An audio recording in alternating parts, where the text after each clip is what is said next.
Imagine this: England, 1818. You're inside a prison. Cold stone walls. Heavy iron doors. The smell of damp and mildew. But you're not sitting in a cell. You're standing on a giant wooden wheel. Like a watermill, but built for human feet. It stretches across the entire room. Dozens of prisoners stand side by side, each one gripping a wooden bar in front of them. And the wheel? It never stops turning. You have to keep stepping. Step, step, step, step. Like climbing stairs that never end. Your legs start burning within the first 10 minutes. By the first hour, your lungs ache. By hour 3, you can barely lift your feet. But you can't slow down.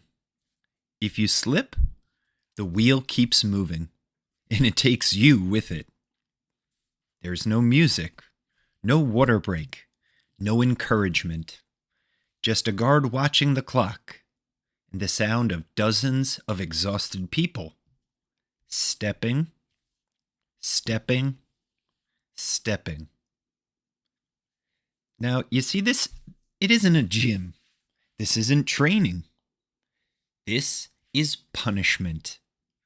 Believe it or not, this machine right here, in this prison, is the great-great-grandfather of the treadmill you find at any gym today. Believe it or not.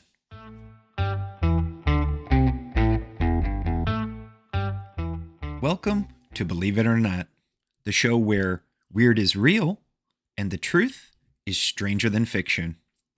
I'm your host, Bryan, and today's story is about a machine designed to break people down that somehow ended up in living rooms and fitness centers around the world. The treadmill has one of the darkest origin stories of any everyday object. And once you know it, you'll never look at one of them the same way again.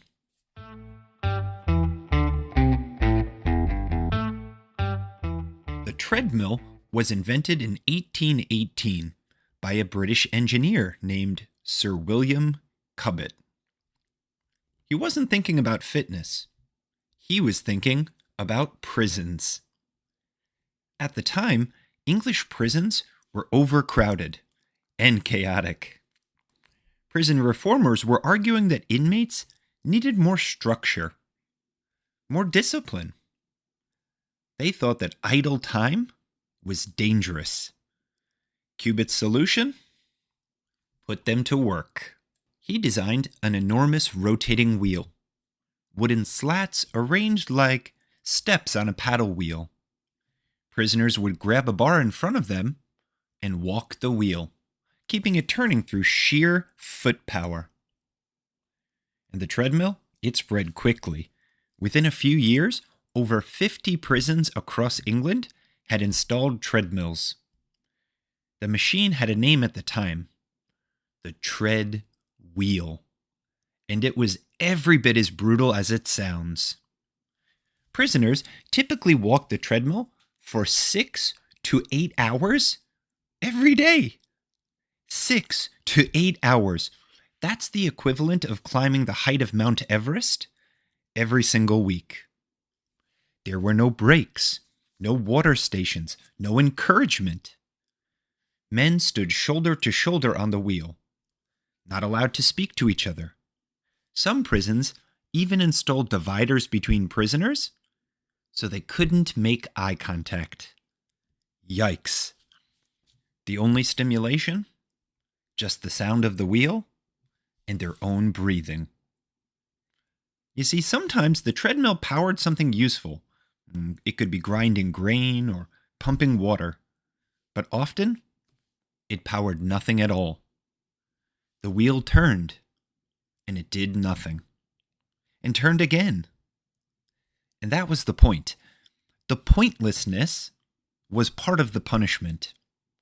Prison reformers eventually began calling it a form of torture. One inspector reported prisoners collapsing from exhaustion.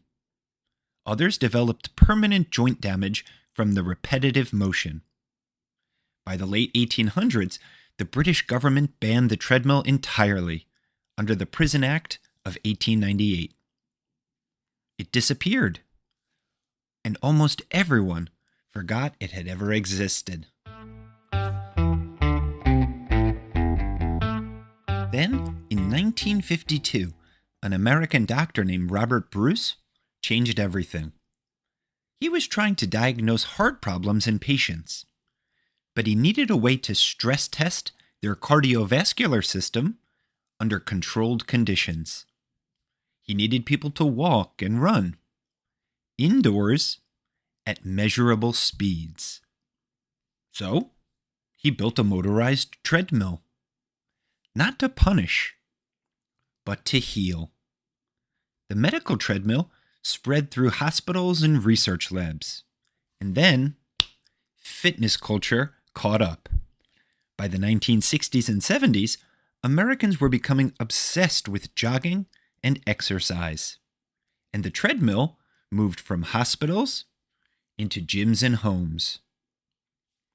Today, the global treadmill industry is worth billions of dollars. The machine that was banned for being too cruel to use on prisoners is now voluntarily used by millions of people before breakfast.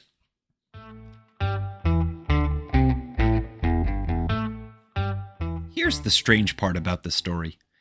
The motion is identical. Step, step, step, step. Whether you're a prisoner in 1820 England, desperately wanting to stop, or a person in 2024, listening to a podcast, voluntarily running 5 miles. The machine is doing exactly the same thing. What changed wasn't the treadmill. What changed was the meaning around it. Forced versus chosen. Punishment versus progress. Suffering versus strength. It makes you wonder how many other things in life work the same way.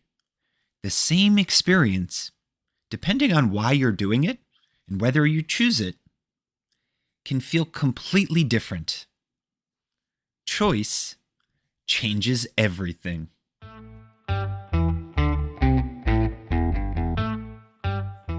Now, here are a few believe it or not facts I found while researching the podcast. Believe it or not, prisoners on the original treadmill climbed the equivalent of Mount Everest's height every single week. 58,070 steps. Not once, but every single week. That was just a baseline punishment, not some fancy record. Believe it or not, the treadmill was deliberately designed to be pointless. Prison authorities believed that purposeless labor was more psychologically punishing than work with meaning. They were right. Prisoners consistently reported that the meaninglessness made it far worse. Believe it or not, the treadmill was banned by the British government in 1898. They cited inhumane treatment of prisoners. But since that ban, there have been roughly 750 million treadmills sold worldwide. It went from a punishment to something people paid to do. Believe it or not, the modern motorized treadmill was invented for cardiac stress testing, not fitness. The first people to work out on a modern treadmill were heart patients in hospitals, hooked up to monitoring equipment. It went from heartache to heart health. Believe it or not, Americans spend more money on treadmills than any other piece of home exercise equipment. Billions of dollars annually. It's the single most purchased home fitness machine in the world. And it was originally a banned torture device. Last year alone, over 48 million treadmills were sold globally.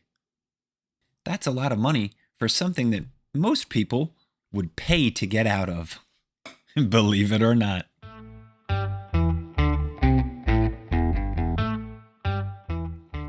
The treadmill went from torture device to wellness tool without changing a single moving part. So here's your question.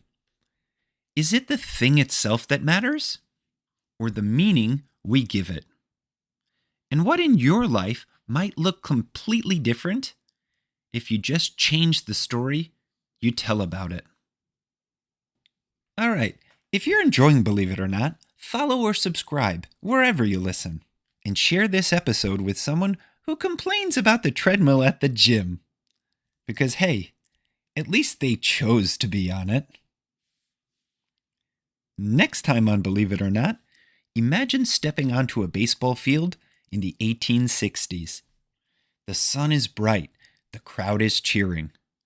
But look at what the players are wearing. No hard helmets, no high-tech gear.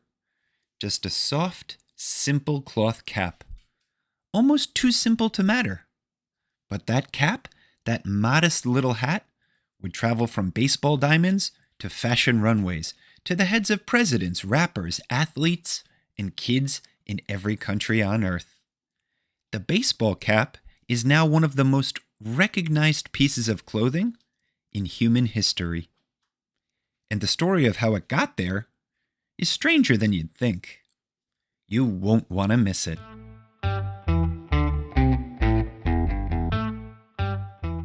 Before we go, here's a joke to get your heart rate up. Why did the personal trainer break up with the treadmill? Their relationship? It just wasn't going anywhere. Until next time, keep wondering, keep learning, and remember, sometimes the truth is weirder than fiction.